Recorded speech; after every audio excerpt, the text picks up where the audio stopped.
இப்போ பார்த்துக்கிட்டிங்கன்னா நாங்கள் இந்த மேகி சமைச்சிக்கிட்டு இருக்கோம். இது வந்து ஆளுங்களாக இப்போ பண்ணிகிட்ருக்கோம். தம்புடு தான் வந்து இதில் குக்கர், சீஃப் குக்கரு. நாங்கள் வந்து அசிஸ்டன்ட் குக்கர் இது செஃப்பு.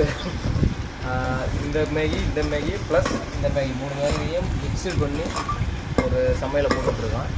இதை வந்து சாப்பிட்டு பார்த்து ரெஃப்ரி வந்து இப்போ தீர்ப்பு சொல்ல போகிறார். ரெஃப்ரி யாருன்னா நம்ம ஆள் புரகாசு. உடனே காட்டிக்கிட்டு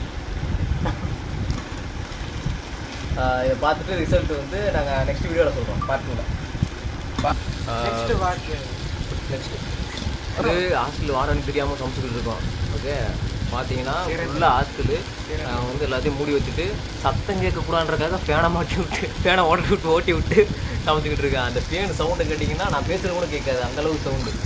அதனால் இது ஒரு ஜஸ்ட்டு ஒரு என்ஜாய்மெண்ட்டுக்காக சமைச்சிட்டு இருக்கேன். ப்ளஸ் வந்து யார் கேட்டுச்சு அதனால் வந்து சமைச்சிட்டு இருக்கேன். ஸோ டேஸ்ட் பார்த்துட்டு ரெசிபி என்னன்னு சொல்லுவார். அதை பார்த்து 3ல சொல்கிறோம்.